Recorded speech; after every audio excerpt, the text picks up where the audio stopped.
可敬者庫爾頓希恩主教曾經講過，喺美國真正憎恨天主教會嘅人唔夠100個，但係憎恨佢哋錯誤以為係天主教會嘅群體就有數以百萬計。天主教信仰經常被誤解，甚至遭到惡意詆毀。無論喺電影、社交媒體定係喺日常對話入面，坊間流傳住唔少關於天主教嘅不實講法。呢啲謠傳唔單止令外人感到困惑，甚至連部分嘅天主教徒自己都會搞亂。今日我就同大家講下關於天主教最常見嘅迷思，以及釐清教會真正嘅教導。如果你正喺度探索基督宗教，或者對天主教有疑問，希望呢條片可以成為一個清晰嘅起點，俾你親自判斷天主教究竟教啲乜嘢，而唔係只聽別人口中嘅版本。第一，天主教徒崇拜瑪利亞。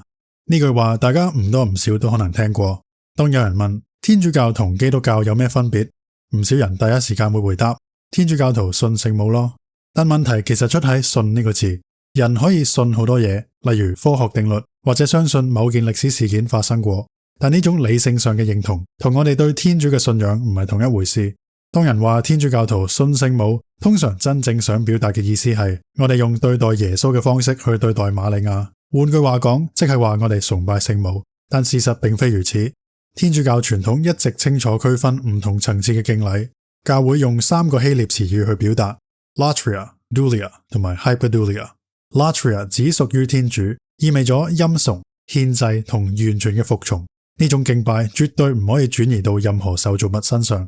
至於 Dulia 係對聖人嘅敬禮，表示尊重同效法佢哋嘅生命，而 Hyperdulia 則係對聖母嘅特別敬禮，唔係因為佢等同天主，而係因為佢喺救恩歷史中扮演咗獨一無二嘅角色。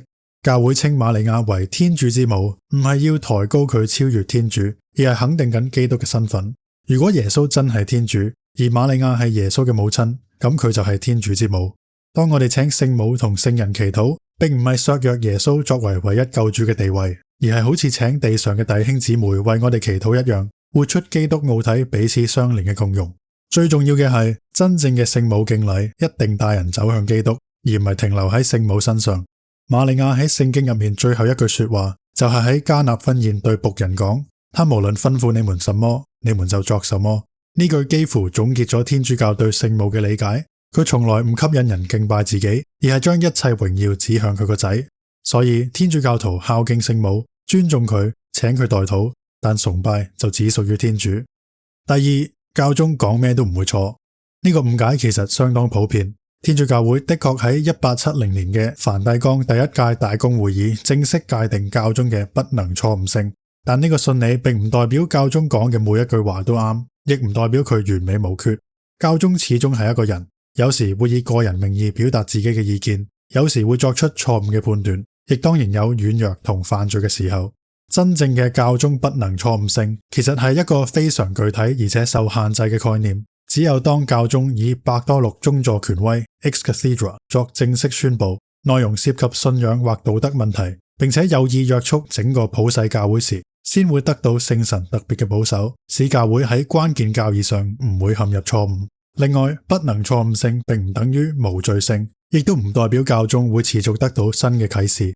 耶穌創建教會嘅時候承諾，陰間的門決不能戰勝他。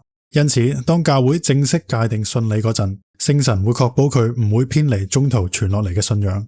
至於教宗嘅日常講話、牧靈訪問，甚至喺教會施行嘅某啲政策，都唔自動享有呢種保障。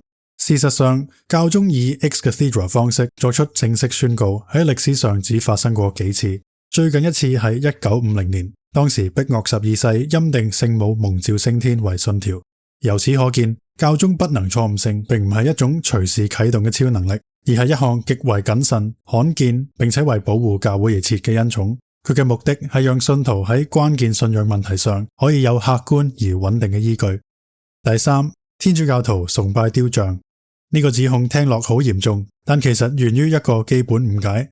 天主教從來冇教導人去崇拜雕像，相反，拜偶像一直被教會明確譴責。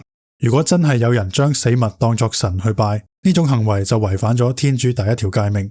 教會歷史上亦多次澄清，圖像本身唔係敬拜對象，而係指向更高實在嘅標記。問題往往嚟自一個隱含假設，只要你對住一件實物祈禱，就等於崇拜嗰樣嘢。但呢個推論並唔合邏輯。崇拜係一種有意識、主動嘅選擇，一個人唔可能無意中崇拜一件物件。所以當信徒跪喺聖像前祈禱或向佢鞠躬，佢心中所指向嘅唔係石膏、木材或者金屬，而係背後所代表嘅人物。就好似如果你親吻屋企人嘅相，冇人會認為你愛緊張紙，而係愛緊相中嘅人。更重要嘅係，我哋要分清楚聖像同偶像嘅分別。偶像係一件被當作神去拜嘅物體，例如出谷記中以色列百姓所做嘅金牛。但同一本書入面，天主亦吩咐梅瑟喺約櫃嘅贖罪蓋上製作金革魯賓，顯示圖像本身並唔等於偶像。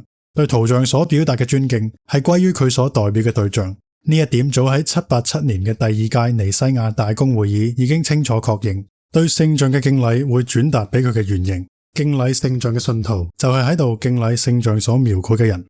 第四，天主教徒要賺取救贖。我哋不時會聽到呢種對比式嘅講法。基督新教主張因信稱義，話人只要接受耶穌基督之後，無論做乜都一定得救。而天主教就係靠信德加行為得救，好似透過工作賺取薪水一樣。其實好消息係呢兩個講法都唔準確，至少都過度簡化咗對方。教會一直清楚教導，得救係天主白白賜下嘅恩寵，完全出於佢嘅慈愛，而唔係人嘅功勞。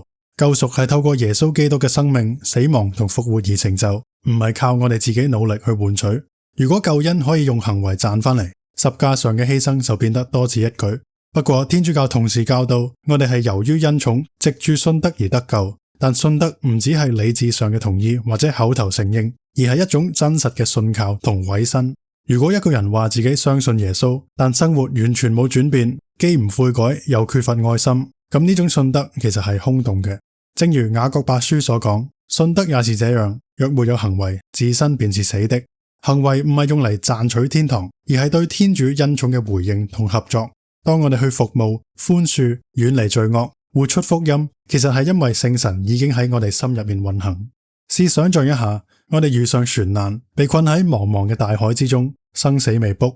喺我哋掙扎保持漂浮之際，一架直升機飛過嚟，放低一條梯。救援人員嘅出現雖然同我哋做嘅嘢冇關係，但如果我哋想脫離呢個不能自拔嘅處境，就必須伸出手捉住條梯，然後持續向上攀爬，而且中途唔可以放手。救恩永遠係天主主動開始，我哋就被邀請以活嘅信德去參與其中。第五，天主教徒唔讀聖經。或者你真係遇過某啲唔熟悉聖經嘅天主教徒，但對於一個認真參與教會生活嘅信徒嚟講，呢個指控其實並唔成立。每一場彌撒嘅讀經都包括舊約、新約書信、聖詠同福音。彌撒雖然以聖體聖事為中心，但前半部分其實係圍繞住天主聖言同講道。教會安排咗3年嘅讀經循環，喺呢3年入面，教友基本上會聽到聖經大部分重要內容。如果天主教徒真係唔讀聖經，教會又點解會設計一個咁密集、咁有系統嘅讀經安排呢？再者，教會一直推廣各種以聖經為核心嘅靈修操練，例如聖言誦讀 Lectio Divina， 透過默想、祈禱同沉思去深入閱讀聖言。天主教教理指出，教會時常尊重聖經，如同尊重主的聖體一樣。他不停地從天主聖言及基督聖體的言植中，給信友們提供生命之糧。教宗良13世亦曾經講過，教會從未疏忽採取適當嘅措施，使佢嘅孩子能夠接觸到聖經。佢都始終堅守並有效咁履行全能天主賦予佢嘅監護權，以保護同榮耀佢嘅聖言。最後，聖經正典本身就係由初期教會喺聖神引導下辨認同整理出嚟。早喺第4世紀，教會已經先後喺羅馬同加太期嘅會議確認新舊約書卷清單，為信徒提供一個可靠準則。喺基督新教出現之前，教會已經將聖經翻譯成多種語言，並喺禮儀同講道中不斷宣讀同詮釋。對天主教嚟講，聖經從來冇被忽視，而係活喺禮儀、祈禱同整個教會生活嘅中央。第六，天主教反科學。呢個係一個非常常見嘅誤解。相反，天主教會喺歷史上長期支持科學發展，亦造就咗唔少重要嘅科學發現。教會一直教導，信仰同理性並唔係敵人，而係彼此補充。真理只有一個，而科學同信仰都係尋找真理嘅途徑。每門科學嘅研究方式，如果真係依照科學方法同遵守倫理準則進行，決唔會同信仰有所矛盾，因為俗世同信仰嘅事物都嚟自同一個天主。簡單嚟講，科學回答到嘅係世界點樣運作，而信仰回答嘅係我哋點解存在同生命有咩目的。當科學研究自然規律，其實就係探索緊天主創造出嚟嘅秩序；而當信仰討論人生意義同價值，就係處理緊科學無法觸及嘅問題。歷史上有唔少天主教科學家都係各個領域嘅奠基者，例如提出日心說嘅哥白尼，其實係一位教會法律師；現代遺傳學之父孟德爾係奧斯定會嘅修士，而首先提出宇宙大爆炸理論嘅勒梅德，亦係一位天主教神父。呢啲例子已經足以說明科學研究同天主教信仰並冇衝突。事實上，天主教唔單止唔反科學，反而鼓勵人認真研究天主所創造嘅世界，同時亦關心科技發展應該點樣服務人類尊嚴同整體社會福祉。第七，只有天主教徒可以得救。天主教的確有個信理叫做教會之外沒有救恩，但好多時候人會誤會呢句說話嘅意思。教會清楚教導耶穌基督係人類唯一嘅救主，而佢亦建立咗天主教會作為救恩嘅正常途徑。得救所需要嘅恩寵、真理同聖事都存在喺呢個制度之內。但同時，教會亦承認，如果有人並非出於自己嘅過錯而唔認識天主教信仰，但仍然真誠尋求真理，並按照自己嘅良心努力實行天主嘅旨意，佢亦可能因天主嘅恩寵而得救。呢一點絕對唔代表所有宗教同樣有效，亦唔代表信乜都一樣。教會始終堅持只有基督係人類唯一嘅中保，相信佢亦都係得救嘅必要條件。天主教教理又指出，雖然天主有佢自己知道嘅方法，能夠引導嗰啲非因己罪而唔認識福音嘅人，但係向眾人傳播福音，仍係教會不可推卸嘅責任。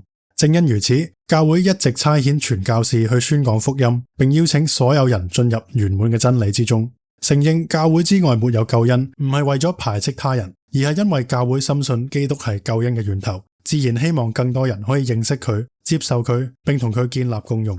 而相信天主可以喺人所未知嘅情況下施恩，其實正正係天主慈悲嘅表達，而唔係對真理嘅妥協。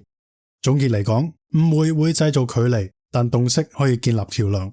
天主教唔只係一套規條或者傳統，而係一場同耶穌基督活生生嘅相遇。如果你對天主教有疑問，我邀請你繼續探索、發問、學習，同人展開真誠嘅對話。或者你會發現喺呢啲迷思背後，其實藏住一份深厚而美麗嘅信仰。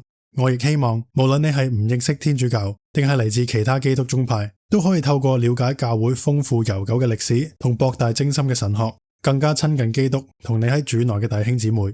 多謝大家收睇，我哋下一集再見。